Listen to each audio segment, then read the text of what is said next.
sendirian. Assalamualaikum warahmatullahi wabarakatuh. Selamat jumpa kembali sahabat-sahabat viewer dan subscriber channel Titah Misteri. Kali ini kami akan membawakan sebuah kisah misteri berdasarkan kisah nyata yang dialami salah satu narasumber kami tentang sebuah tempat dengan aura mistis yang sangat kuat di ujung timur Jawa Timur dengan judul Tersesat di Alas Purwo. Selamat mengikuti. Banyuwangi 2010. Namaku Amir. Aku adalah mahasiswa tingkat akhir Universitas Negeri di Kota Jember. Aku tinggal di tempat kos yang hanya berisi 4 orang saja, yaitu Puguh, teman kuliahku, Mas Yanu, seorang pengacara muda, dan Mas Eko, seorang dosen. Meskipun berbeda latar belakang dan pekerjaan, kami sangat akrab, bahkan sudah seperti saudara, karena 4 tahun kami tinggal bersama di tempat itu. Dari kami berempat, Mas Yanu bisa dibilang paling kaya, dengan pekerjaannya yang mapan dan tentunya penghasilan tinggi. Mas Yanu sering mentraktir, bahkan mengajak kami jalan-jalan. Yang tertua di antara kami adalah Mas Eko, seorang dosen di universitas swasta yang sering aku repotkan saat ada tugas kuliah yang sulit untuk aku kerjakan sendiri. Selain sebagai dosen yang tentunya mempunyai otak encer, Mas Eko juga suka dengan hal-hal mistis. Bahkan kadang dia melakukan ritual-ritual yang aneh di tempat kos kami. Waktu itu bulan Juni. Aku dan Puguh sedang sibuk menyelesaikan skripsi. Bab 4 sungguh membuat aku dan Puguh stres saat tiba-tiba Mas Yanu datang mengajak kami semua liburan ke Bali. Aku dan Puguh sempat menolak, mengingat skripsiku yang tidak kunjung beres. Tapi karena Mas Eko berjanji akan membantu menyelesaikannya setelah pulang dari liburan, aku jadi sangat bersemangat untuk ikut. Mas Yanu memang sudah sering mengajak kami liburan gratis. Beberapa bulan kemarin kami berempat ke Jogja, dan tentu saja dia semua yang menanggung biaya. Akhirnya setelah aku dan Puguh bersedia, kami berempat pun membuat semacam rapat kecil untuk perencanaan liburan ke Bali. Kami bersepakat akan berangkat besok jam 9 malam dari Jember agar pagi sudah bisa sampai di Kute, Bali. Kami pun mempersiapkan semuanya untuk berlibur ke Bali. Singkat cerita, keesokan malamnya kami berangkat menggunakan mobil baru Mas Yanu. Mas Yanu yang menyetir dan aku duduk di sebelahnya, sedangkan Mas Eko dan Puguh di kursi belakang. Awalnya kami bercanda ria di mobil, sampai saat mulai masuk daerah Gunung Gumitir dengan jalan yang berkelok-kelok, Mas Yanu sempat beberapa kali menguap. Aku pun menawarkan diri untuk menggantinya menyetir, tapi dia menolak. Jujur, sebenarnya aku sempat merasa aneh, karena sejak masuk jalan berkelok-kelok ini, tak satu pun kami berpapasan dengan kendaraan lain. Selain itu, keanehan semakin terasa karena tak ada satupun penerangan jalan. Padahal, beberapa minggu kemarin dalam perjalanan Jember Banyuwangi, aku lewat daerah sini dan lampu jalan lumayan terang. Aku benar-benar merasa ada yang tidak beres. Sebenarnya aku yakin, andai Mas Eko tidak tidur, mungkin dia bisa merasakan atau menganalisa apakah benar perasaanku. Karena dari dulu, aku mengenalnya sebagai orang yang suka dan punya pengetahuan cukup tentang dunia mistik. Tapi entahlah, karena aku tak punya bukti yang cukup tentang keanehan yang kurasakan, kecuali hanya berdasarkan perasaan semata. Beberapa saat kemudian, jelas di depan mataku ada gapura bertuliskan, "Selamat datang di Taman Nasional Alas Purwo." Aku segera protes pada Mas Yanu bahwa kita salah jalan. Mas Yanu yang dari wajahnya seperti antara percaya dan tidak dengan perkataanku, segera meminggirkan mobil dan kami sempat terlibat dalam perselisihan pendapat. Karena katanya dia yang dari tadi fokus memandang ke arah depan merasa tak membaca atau melihat gapura apapun. Kami berdua pun turun dari mobil. Di kursi belakang, Mas Eko dan Puguh masih tertidur pulas, tanpa tahu apa yang sedang kami ributkan. Ternyata setelah mengecek sampai jalan kaki beberapa meter ke belakang, tidak ada gapura apapun. Mas Yanu pun ngotot bahwa mungkin aku mengantuk sehingga berhalusinasi tentang adanya gapura. Kemudian kami segera melanjutkan perjalanan sambil mencari warung di pinggir jalan untuk beristirahat ngopi. "Ngopi dulu deh, kayaknya kamu ngantuk," ucap Mas Yanu yang hanya kujawab dengan anggukan pelan. Tapi aku masih merasakan ada yang aneh, karena perjalanan belum sampai 1 jam sudah terasa sangat melelahkan. Tak lama kemudian tampak di depan kami ada warung di pinggir jalan. Kami pun segera menepi. Jam masih menunjukkan pukul 22:15. Aku kemudian membangunkan Puguh dan Mas Eko, dan lalu kami semua masuk ke dalam warung. Warung kopi itu berdiri di pinggir jalan dengan hanya menggunakan dinding bambu. Tampak seorang lelaki setengah tua pemilik warung menanyakan pesanan kami. Aku, Puguh dan Mas Yanu memesan kopi hitam, sedangkan Mas Eko masih terdiam melihat sekeliling warung. Wajahnya tampak kebingungan dan menanyakan ini daerah mana. Yang segera dijawab bapak pemilik warung bahwa ini daerah Gumitir. Tatapan Mas Eko berubah saat bapak itu berbicara padanya. Seakan-akan Mas Eko melihat keanehan pada lelaki tua itu. Aku yang tak benar-benar paham apa yang sedang dipikirkan Mas Eko, hanya melongo melihat pemandangan itu. Mas Eko seperti tak berkedip memandang dan mengamati bapak itu. Naluriku berkata, Mas Eko juga merasakan ada keanehan yang sedang kami alami. Tak lama kemudian, pesanan kopi datang. Dugaanku yang semakin kuat akhirnya terbukti. Tepat ketika Puguh akan meminum kopinya, Mas Eko segera mendorong tangannya dan kopinya pun tumpah. Pada saat yang sama, tiba-tiba warung dan bapak lelaki tua itu lenyap, hilang tak berbekas. Ternyata kami berempat hanya duduk di pinggir jalan. Aku, Puguh dan Mas Yanu saling berpandangan dan terpaku. Sedangkan Mas Eko masih memejamkan matanya sambil terlihat sibuk komat kamit.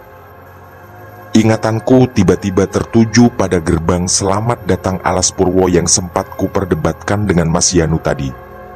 Rasa takut menuntunku pada sebuah kemungkinan menakutkan, bahwa kami sedang ada di alam gaib Alas Purwo. Beberapa saat kemudian, Mas Eko yang seperti telah menyelesaikan bacaan doanya segera mengajak kami masuk ke dalam mobil. Di sana, Mas Eko bercerita bahwa warung yang kami singgahi tadi adalah warung gaib yang pemiliknya adalah makhluk dari alam lalembut penunggu Alas Purwo. Wajar, karena sejak awal singgah di warung, Mas Eko memang terlihat merasakan sesuatu yang aneh. Dia juga berkali-kali mengatakan bahwa kita, terutama Puguh, sangat beruntung karena tidak sempat meminum kopi di warung itu. Kalau sampai itu terjadi, kata Mas Eko, kita bisa benar-benar hilang dan kesulitan kembali ke alam dunia.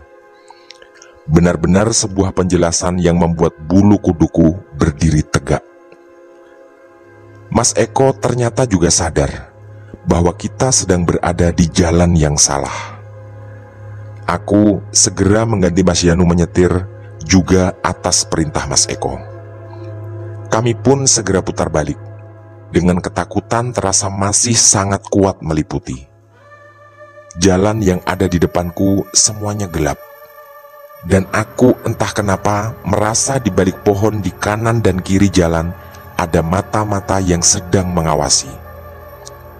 Mas Eko dengan wajah tegang dan serius berpesan agar aku jalan lurus saja dan menabrak apapun yang melintas atau menghalangi, karena katanya akan berbahaya kalau kita berhenti di sini. Entahlah, mungkin aku akan mati kaku berdiri seandainya harus berada dalam situasi seperti ini sendirian tanpa mereka bertiga. Suasana mencekam ternyata belum berhenti. Tidak terlalu jauh dari warung gaib tadi, tiba-tiba terdengar suara letusan ban mobil. Mobil segera kutepikan. Lalu kami sempat berdebat karena tak satu pun ada yang mau turun, atau lebih tepatnya tidak ada yang berani turun. Akhirnya, setelah menarik nafas panjang dan dalam, Mas Eko mengawalinya, sehingga aku dan Mbak Sianu juga ikut turun. Di tengah suasana gelap, dingin dan mencekam itu, kami bersama-sama mengganti ban sampai akhirnya kami sadar kalau Puguh tidak ikut turun. Aku segera mengintip ke dalam mobil yang ternyata kosong. Di sekeliling juga tak nampak ada Puguh. Mas Eko lalu berteriak memanggil namanya, namun tak kunjung ada jawaban. Otakku langsung bereaksi dan menyimpulkan, Puguh hilang, dan entah diambil atau dibawa oleh siapa. Suasana semakin mencekam ketika Mas Eko segera menyuruh kami masuk mobil dan memberikan instruksi kepadaku untuk putar balik ke tempat warung tadi. Lalu, dengan nada serius, dia mengatakan ini, kalau sampai terlambat, aku takut Puguh sudah dibawa jauh ke alam lain. Kalimat itu membuat rasa takutku semakin memuncak. Tapi, di saat-saat menegangkan seperti ini, rasanya pendapat dan perintah Mas Eko lah yang paling masuk akal untuk diikuti. Aku pun segera tancap gas menuju warung tempat tadi kami berhenti. Begitu sampai di sana, Mas Eko segera turun dan seperti memberi isyarat kepadaku untuk mengikutinya. Lagi-lagi, di sana hanya ada tanah lapang di pinggir jalan dan tak ada apapun.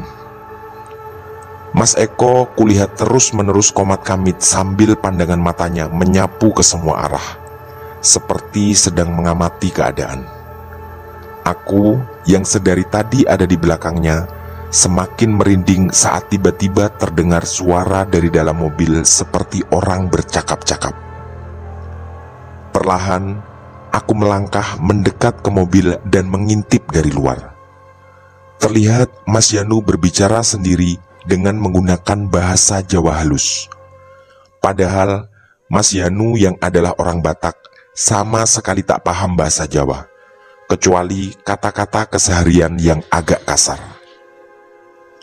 Aku sangat yakin Mas Yanu sedang kesurupan. Mas Eko yang sepertinya juga merasakan hal yang sama, segera masuk ke dalam mobil dan menekan kuat-kuat kening Mas Yanu. Sampai akhirnya Mas Yanu tak sadarkan diri. Bingung, cemas, dan takut bercampur aduk di pikiranku. Mas Eko lalu mengajakku untuk melanjutkan perjalanan semakin ke arah hutan. Sepertinya dia benar-benar sangat paham apa yang sedang kami alami. Di depan mobil, sekelebat bayangan terlihat oleh kami berdua. Dari warna dan corak baju yang dipakai sosok dalam bayangan itu, aku yakin itu adalah Puguh. Mas Eko yang terlihat terbelalak dengan bayangan yang mirip Puguh itu berpesan padaku, jika sebentar lagi tercium aroma pandan, aku dilarang untuk melakukan gerakan apapun. Dan apapun yang aku lihat di depan mata, jangan sampai aku bergerak, apalagi lari, kalau tidak mau bernasib sama seperti Puguh. Aku tentu tak paham apa hubungan antara aroma pandan dengan itu semua. Tapi, lagi-lagi aku tak punya pilihan lain. Mas Eko adalah satu-satunya yang bisa kuandalkan dalam situasi semencekam itu. Tiba-tiba, belum terlalu jauh, tangan Mas Eko memberi isyarat agar aku menghentikan mobil. Entah apa yang dilihatnya.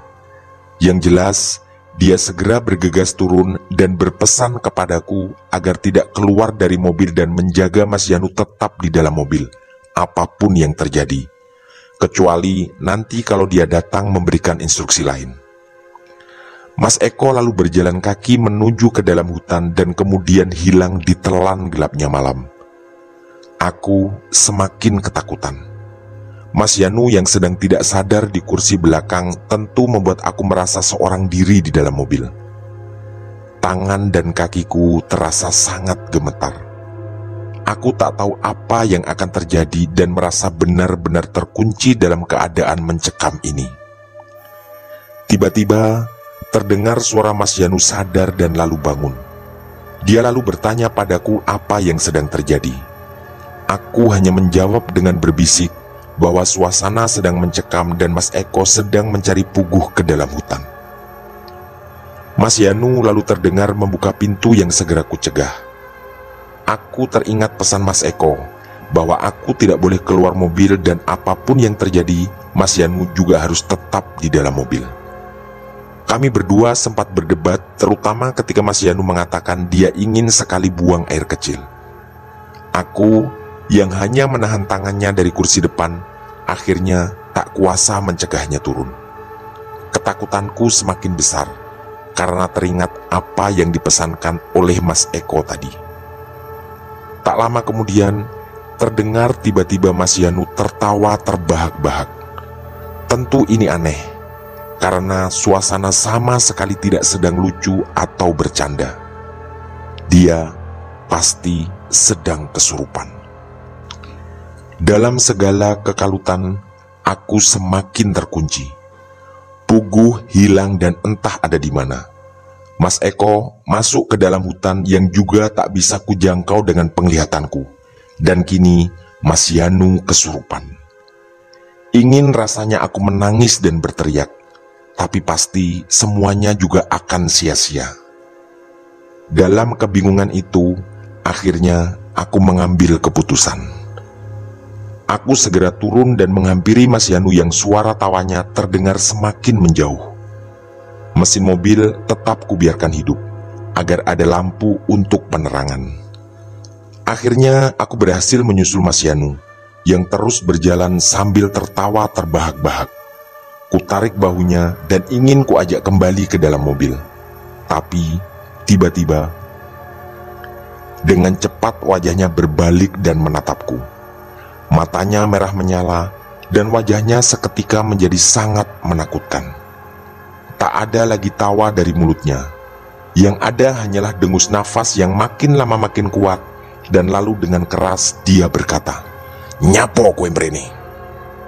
Itu adalah bahasa Jawa yang artinya, "Ngapain kalian kesini?" Aku benar-benar tak tahu harus berbuat apa. Suara yang terdengar bukan lagi suara Mas Yanu, tapi seperti suara seorang lelaki yang sangat tua dan dengan nada yang sangat marah. Tatapan mengerikan dari Mas Yanu kurasakan sangat lama, sampai akhirnya tubuhnya jatuh ke tanah. Aku yang sempat memejamkan mata karena takut, tiba-tiba melihat seorang lelaki tua bertubuh gempal dan pendek berdiri di sampingnya. Rupanya bapak tua itu yang mungkin menolong Mas Yanu dan lalu membuatnya pingsan dan tak sadarkan diri. Bapak tua itu sama sekali tak bersuara. Dia memakai topi putih seperti dalam pewayangan, berbaju rompi dengan celana satin dan sabuk yang seperti merah kecoklatan. Entah kenapa wajahnya sama sekali tak terlihat menakutkan. Ada ketenangan yang tiba-tiba kurasakan ketika memandang wajahnya. Dia lalu memberi isyarat kepadaku untuk sama-sama membopong Mas Yanu yang pingsan ke dalam mobil. Bapak tua itu sama sekali tak kukenal. Bahkan sebenarnya hatiku ragu apakah dia adalah manusia. Tapi aku seperti terhipnotis mematuhi semua perintahnya, termasuk ketika tangannya memberi isyarat lagi untuk agak membaringkan Mas Yanu di kursi belakang. Pak tua itu lalu seperti mengurut-ngurut kening Mas Yanu sambil mulutnya komat kamit membaca sesuatu. Beberapa saat kemudian, Mas Yanu sadar dan tepat bersama itu, sosok bapak tua itu lenyap menghilang di telan malam. Ketakutan dan kekhawatiran tiba-tiba datang menyelimutiku lagi. Untungnya, Mas Yanu kemudian berbicara dengan suaranya dan membuatku yakin bahwa dia benar-benar sudah sadar. "Kita ada di mana?" tanyanya dengan wajah penuh kebingungan. Aku hanya menjawab pelan bahwa kita sedang di daerah Gumitir dan menunggu Mas Eko mencari Puguh yang hilang entah kemana. Wajah Mas Yanu lalu terlihat pucat dan ketakutan. Tak lama kemudian, datanglah Mas Eko bersama Puguh yang juga terlihat lemas dan pucat. Mas Eko lalu menyuruh Puguh untuk segera masuk dan seperti formasi sebelumnya, aku menyetir didampingi Mas Eko di kursi depan. Puguh dan Mas Yanu berdua di kursi belakang. Mas Eko terlihat menghembuskan nafas yang cukup panjang. Aku menduga itu adalah nafas lega, karena akhirnya kami berempat lengkap kembali. Lalu, setelah mengamati dan memandangi wajah kami satu persatu, Mas Eko meminta kami semua mengucapkan bismillah dan membaca ayat kursi, sebelum menyuruhku untuk segera pulang menuju Jember. Syukurnya, perjalanan pulang termasuk lancar. Aku sempat merasa sekitar 10 menit di jalanan yang sunyi dan gelap. Tapi entah bagaimana caranya, tiba-tiba berpindah ke jalan raya yang membuat aku benar-benar yakin bahwa kami telah keluar dari semua tempat yang mengerikan tadi. Sekitar setengah jam kemudian, kami pun sampai kembali di tempat kos kami di kota Jember. Setelah mobilku parkir, Mas Eko meminta kami semua berkumpul di kamar Mas Yanu, yang memang paling luas di antara kamar yang lain. Lalu, Mas Eko lari ke kamarnya dan kembali dengan sebotol besar air mineral yang katanya kami semua harus meminumnya. Suasana tegang perlahan mereda, dan Mas Eko kemudian meminta Puguh untuk bercerita. Setelah membakar rokok, Puguh pun mulai menceritakan apa yang tadi dia alami. Katanya, tadi ada seorang lelaki tinggi besar yang tiba-tiba menarik tangannya dari luar mobil. Entah bagaimana caranya, dia bisa dengan cepat tertarik keluar. Lalu, sosok tinggi besar itu menggendongnya dengan paksa dan berlari melintasi lebatnya pepohonan di hutan. Setelah sekitar 10 atau 15 menit, katanya, dia sampai di sebuah rumah mewah yang sangat besar. Di sana dia disambut oleh seorang bapak yang wajahnya mirip dengan bapak pemilik warung kopi yang ternyata warung gaib tadi.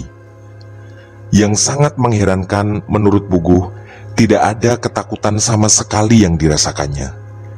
Dia disuruh duduk di kursi ruang tamu yang sangat indah dan berkilau dengan warna emas di sana-sini. Lelaki tinggi besar yang tadi menariknya ternyata adalah pelayan di rumah besar itu.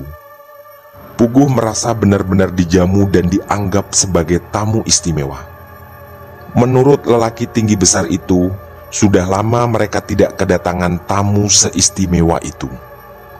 Lalu, datanglah wanita cantik yang ternyata juga adalah pelayan di sana. Wanita itu tersenyum kepadanya sambil membawa berbagai hidangan yang bentuknya sangat menggugah selera. Puguh hampir saja memakannya, tapi akhirnya Mas Eko datang bersama seorang laki-laki tua bertubuh gempal dan pendek, yang memakai topi putih seperti dalam pewayangan, berbaju rompi dan bercelana satin dengan sabuk merah kecoklatan.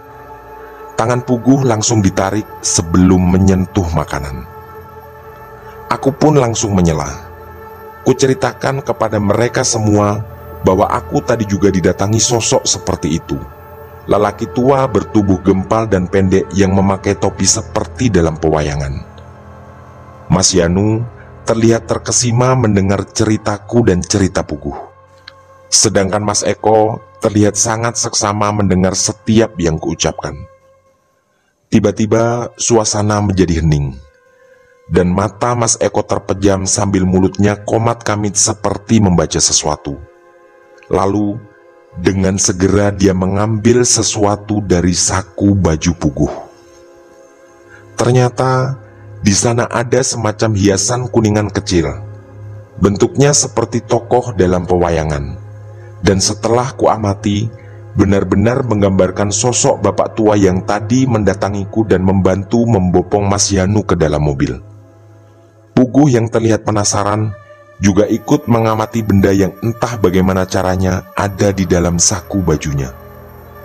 Puguh pun mengatakan hal yang sama, bahwa kuningan kecil berbentuk orang itu juga mirip dengan sosok yang mengawal Mas Eko ketika mendatanginya di rumah mewah itu.